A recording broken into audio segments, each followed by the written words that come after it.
Hi friends, welcome back to my channel Karthika Pugar's Passion.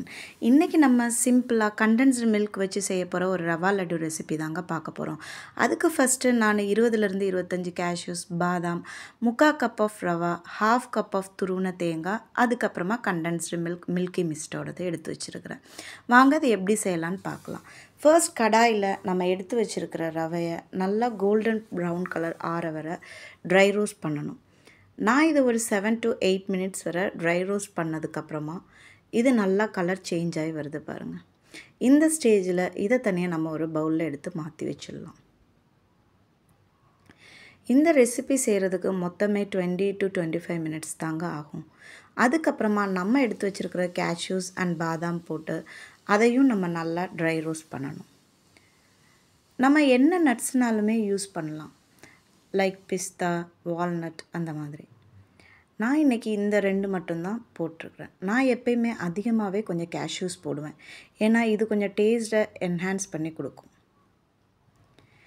இதுவும் நல்லா dry roast ஆகிற அளவுக்கு, கோல்டன் ப்ரௌன் கலர் ஆகிற அளவுக்கு நம்ம சாட்டே பண்ணிக்கிட்டே இருக்கணும்.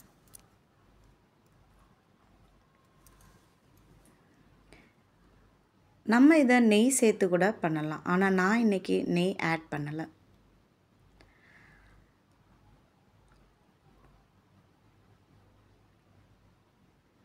பாருங்கள், கலர் நல்லா சேஞ்ச் ஆகிடுச்சு.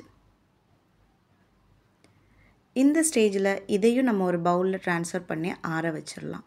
ஆறினதுக்கப்புறமா நம்ம மிக்சியில் போட்டு ஒரு ஃபைன் பவுடராக நம்ம கிரைண்ட் பண்ணிக்கலாம். அதுக்கப்புறமா நம்ம எடுத்து வச்சுருந்த தேங்காய் துருவலையும் இதே மாதிரி சிம்மில் வச்சு நல்லா சாட்டே பண்ணணும்.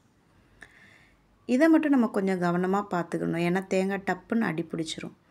கேஷ்யூஸ் அண்ட் பாதாம் ஆறினதுக்கப்புறமா அதை மிக்சியில் போட்டு ஒரு பவுடர் பதத்துக்கு நம்ம கிரைண்ட் பண்ணி வச்சுக்கணும்.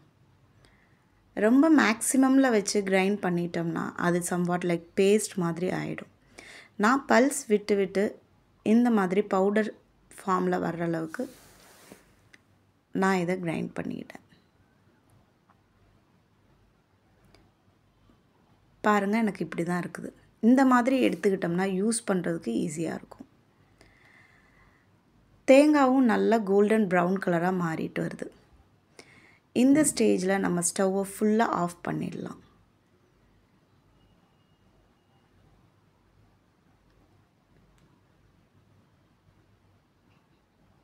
நல்லா கலர் சேஞ்ச் ஆகிடுச்சு பாருங்கள். இப்போது நம்ம பவுடர் பண்ணி வச்சுருக்கிற அந்த கேஷ்யூ பவுடர்ஸை, நட்ஸ் பவுடர்ஸை இது கூட ஆட் பண்ணணும். ஸ்டவ் நான் ஆஃப் பண்ணிட்டேன் ஆல்ரெடி. அதுக்கப்புறமா அந்த ரவையும் இது கூட ஆட் பண்ணி நம்ம நல்லா பிளெண்ட் பண்ணணும். இதை ஃபுல்லாக தேங்காய், ரவை, நட்ஸ் பவுடர் நல்லா இந்த மாதிரி பிளெண்ட் பண்ணி மிக்ஸ் பண்ணி விட்டதுக்கப்புறமா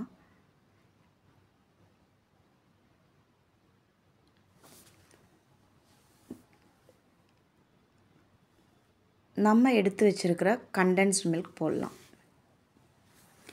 இது நான் ஃபுல் பாட்டில்லாம் ஊற்றலை, ஆல்ரெடி நான் ஹாஃப் காலி பண்ணிட்டேன். இதில் ஹாஃப் பாட்டிலுக்கும் கம்மியாக தான் கண்டென்ஸ்டு மில்க் இருக்குது. நான் இன்றைக்கி எடுத்துருக்கிற அளவுக்கு எனக்கு 12லேருந்து 13 லட்டூஸ் வருது. இதை நம்ம ரொம்ப நிறையா ஊற்றி சொதன்னு ஆக்காமல், ஜஸ்ட் இந்த புட்டுக்கெல்லாம் நம்ம பிசைகிற மாதிரி கொஞ்சம் உதிரியாக தான் நம்ம இதை பிளெண்ட் பண்ணி வைக்க போகிறோம். கொஞ்சம் உதிரியாக இருக்கணும்.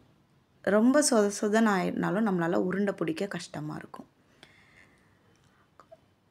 அந்த சூடாகவே நம்ம அழகான பால்ஸ் மாதிரி சின்ன ஷேப்பில் நம்ம உருண்டை பிடிச்சி வச்சுக்கலாம்.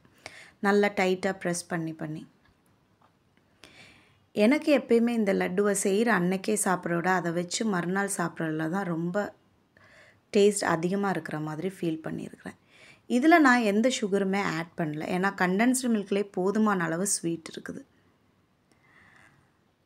இப்போ நான் இதை காட்டுறேன் பாருங்கள், எவ்வளோ சாஃப்டாக வந்திருக்குதுன்னு. இந்த ரெசிபி ஈஸி மட்டும் இல்லை, ஹெல்த்தியும் கூட. இந்த ரெசிபி உங்கள் வீட்டில் ட்ரை பண்ணி பார்த்துட்டு டேஸ்ட் எப்படி இருந்துச்சுன்னு எனக்கு கமெண்டில் சொல்லுங்கள். Please don't forget to like, share, subscribe and comment my channel.